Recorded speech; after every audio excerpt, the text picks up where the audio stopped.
Research scientist at Harvard Medical School has been detained by immigration officials. According to court paperwork, Cassenia Petrova, who is from Russia, was taken into custody at Logan Airport last month after failing to disclose frog embryo samples. Her lawyer tells CBS News that would normally result in a fine. Instead, she had her visa revoked. She's currently fighting deportation, saying she fears political persecution if she's returned to Russia.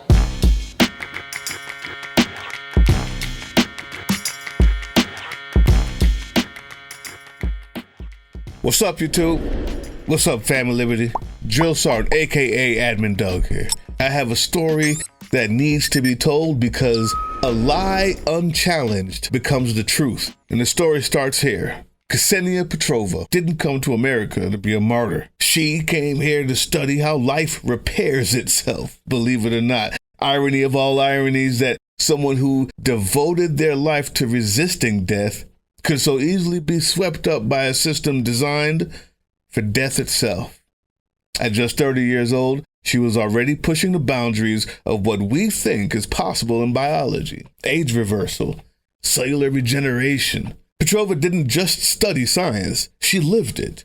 She reportedly told people that she wouldn't mind being in prison for life if only she could keep doing her research from behind bars. That's not the kind of thing most people say. YouTube. The thing is, though, none of that mattered when she was flagged on her way back into the country from a short research visit in France. In her luggage was several vials of frog embryos. In the past, there had been attempts to bring the embryos to the U.S., but each time they arrived completely thawed and unusable. On the request of her supervisor, she brought them along on her person instead. And now, she's facing deportation back to a country where she risks once again being imprisoned by the Putin regime for her criticism. I don't think I need to tell you what happens to political dissents in Putin's empire.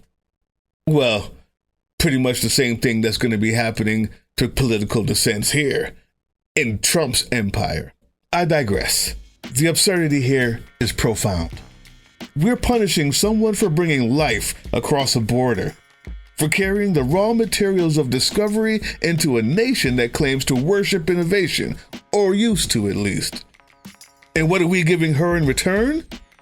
Torture, maybe even death. Instead of handling the situation like responsible people, reasonable adults, DHS officials handed her over to ICE. We live under a system where border agents have the power to unilaterally destroy someone's life over a misunderstood form. It punishes first, justifies later, if ever. And it's become so normalized that we don't even see it. We just read the headline that say, "Detained for frog embryos," quote unquote, and then blink in confusion as if something must be broken to let this happen. Like it's a pothole in the road that we can just patch it up. No, it's not. The system was built to do this. Exactly this.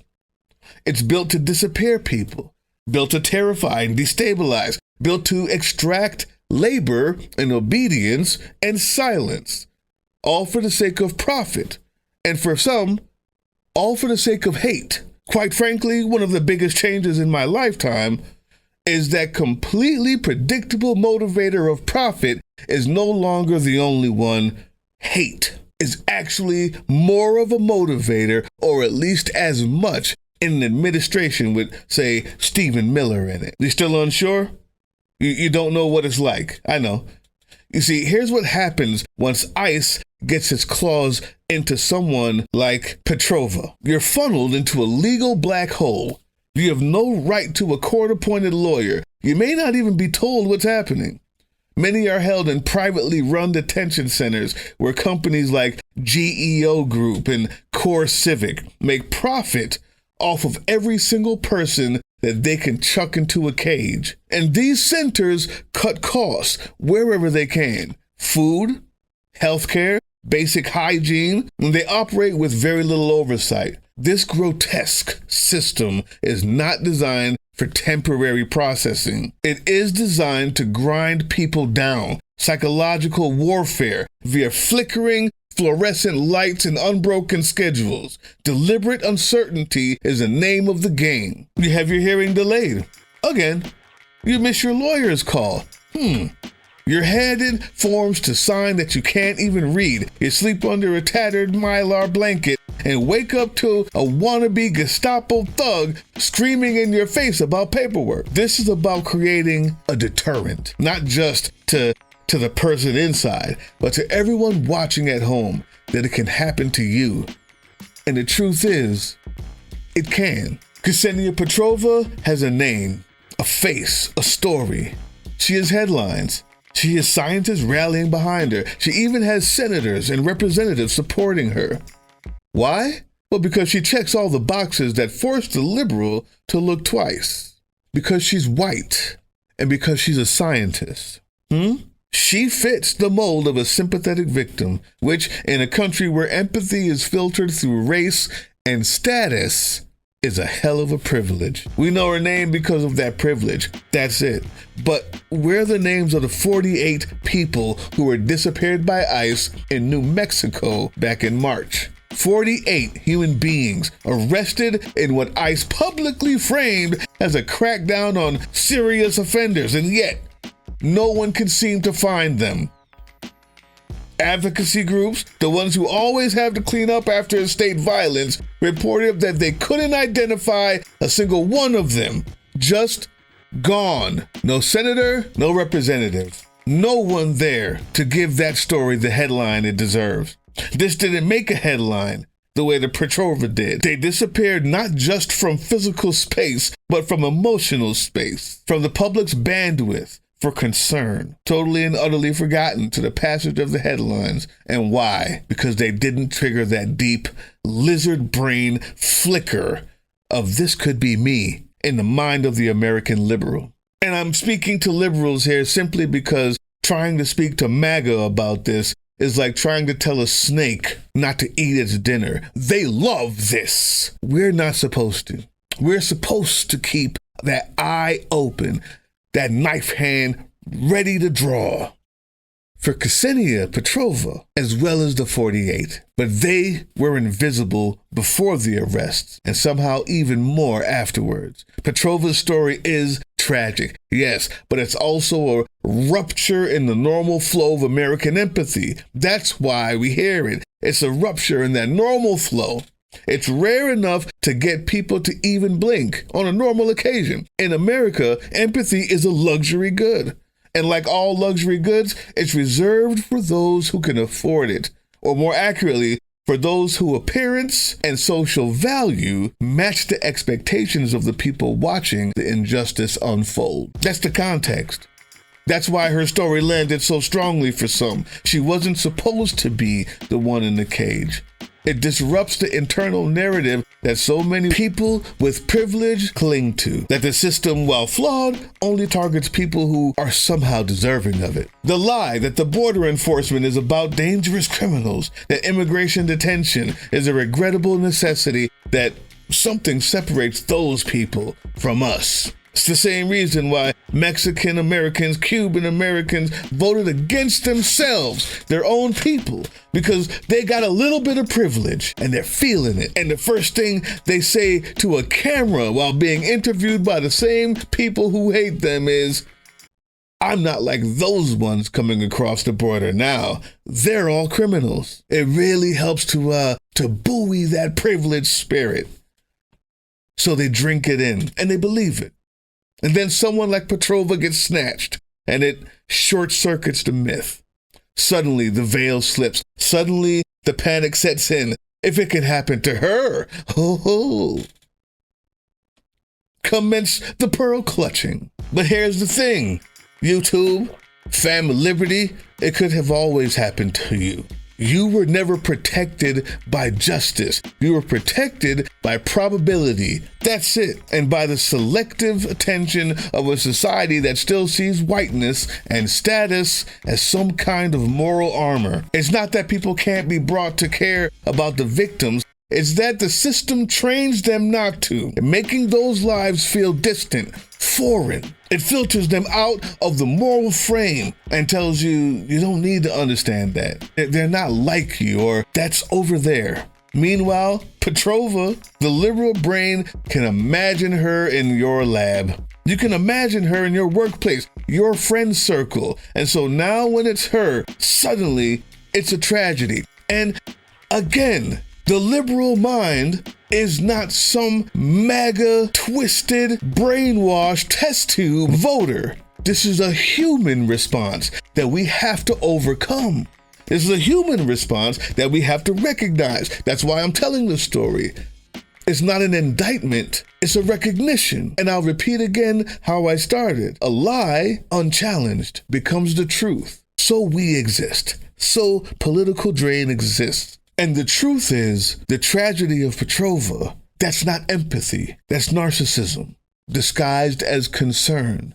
Yet despite the outrage, the system doesn't care. Because the system is smart, it will absorb this outrage. It will tell you Petrova is the exception. It will say, this isn't who we are. But the thing is, it's exactly who we are.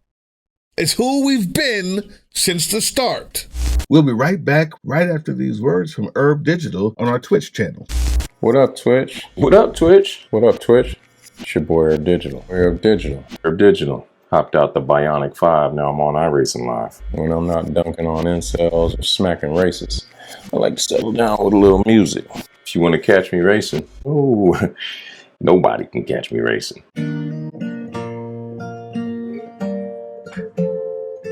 But if you want to see me racing, follow me. Twitch.tv/politicaldraindigidigital. Knowledge is power. See, my old man's got a problem. Lives by the bottle, that's the way it is. And last but most importantly, practice your Second Amendment rights and learn how to protect yourself and your loved ones. Shit is getting real spooky out there. And your boy Herb Digital ain't for them games. Herb Digital out. See, my old man's got a problem. Lives by the bottle, that's the way it is. Said his body's too old for working. Said his body's too young to look like his. Sure, Trump is back in control of the Fourth Reich here, but the machinery that ensnared Petrova didn't originate with him.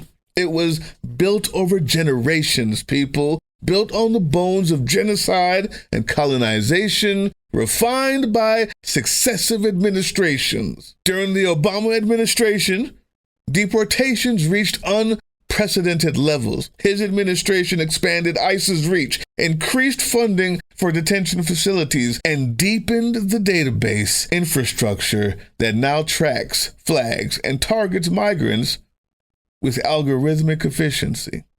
Obama's actions, and I like him as a president. And if you don't, just look who came after and readjust your thinking. Two things can be true at the same time. If you thought he was the devil, it's because you didn't realize that Trump exists. So it's important I say that when I'm talking about this. I need you to understand the context, not go so far to the other side that you're willing to see more death to feel better about your stupid vote against Kamala. I digress again. His actions, Obama's, laid the groundwork for the enforcement apparatus that would follow. Over 3 million deportations during this term. We called him the deporter-in-chief for a reason, after all. Then came Trump's first term. The mask came off. The cruelty was no longer an unfortunate but necessary byproduct of the system. It was the point. Family separation, Muslim bans, migrants crammed into cages, children ripped from parents and lost in a system that didn't even bother keeping the records of them. Trump didn't invent this cruelty, but he did broadcast it with glee, and millions cheered. Liberals, meanwhile, you cried tears that you had too quickly forgotten once Biden arrived in office. To many of us, there was hope for change, but it was always a false hope. While the tone of the machine softened, the engine underneath remained the same. The camp stayed open, right? ICE continued to detain people indefinitely, right? Asylum seekers were still deported en masse. The system still criminalized migration, still privileged whiteness, and still turned human movement and existence into a threat. And in my opinion, what's much worse was that instead of resisting the fascist framework of the GOP, Biden leaned in, and so did Kamala, and tried to pass one of the most draconian immigration laws this country has seen, only for it to flop and validate right-wing hysteria, ushering Trump back into power. If you ever once said, oh, Biden has to do something, you were just taking your talking points from the system looking to justify itself. That's it. And the cycle continues. The system adapts to the performance of whoever is in charge,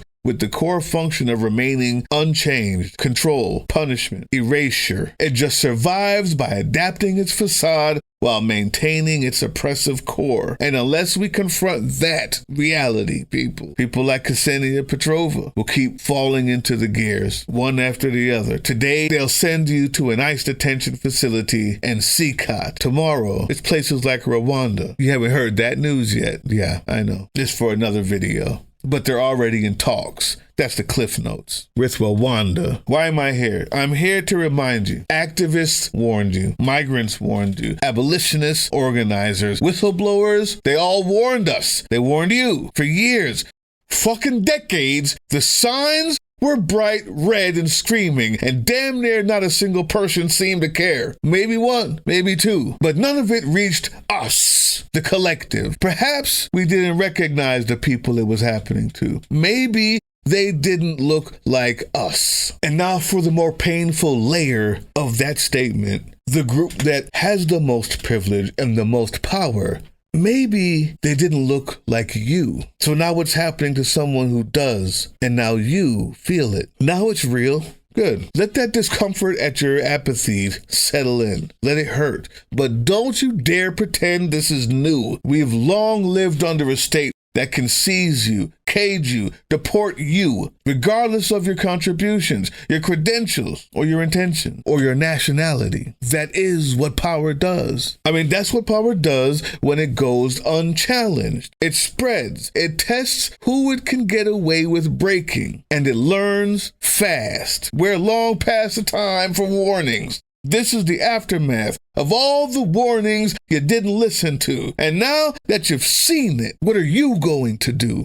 Will you just feel bad and move on? Will you share an article? Maybe call a representative, as if that does anything more than a statement of thoughts and prayers, if you only retreat back into the illusion that this was just one big mistake after the call? Or will you finally understand that the machine didn't malfunction, that it's operating exactly as designed? There's only complicity or resistance. So let this be your threshold. If you care at all about Cassenia, care about the ones without the press coverage, the ones without Harvard degrees, the ones without whiteness. Disobey the architecture of cruelty wherever it rises, because until no one is disposable, no one is safe. Safety is the lie. This is the challenge to that lie. The truth is, no one is safe. Stand up, make the calls, yes, but realize that's only a single cog in a machine that's much bigger. Where will you march? Who will you support? You can't march? Will you babysit somebody's kid while they go march? Will you do a carpool? Can you run a phone line? What can you do? What can you do? The excuses for what you can't do are long over, long gone. What can you do? Who will you support? Where will your dollars go? Where will you withhold those dollars from? What can you do in the realization that no one is safe as long as this system is the way that it is? Whether or not Trump was in office, but now that he's here, I'll stop there. Hey, yeah, you. Before you click away to watch someone unbox a tactical toothbrush, let's talk about something real. Political Drain isn't just another content mill. We're a digital front in a very real war.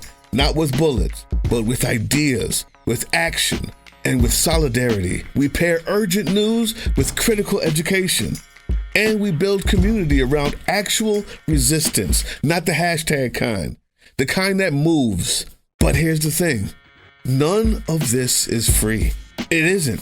Behind every video is time, labor, research, and some weird guy asking if we're gonna pay the hosting bill. And yeah, some of that money goes to things we can't necessarily say out loud.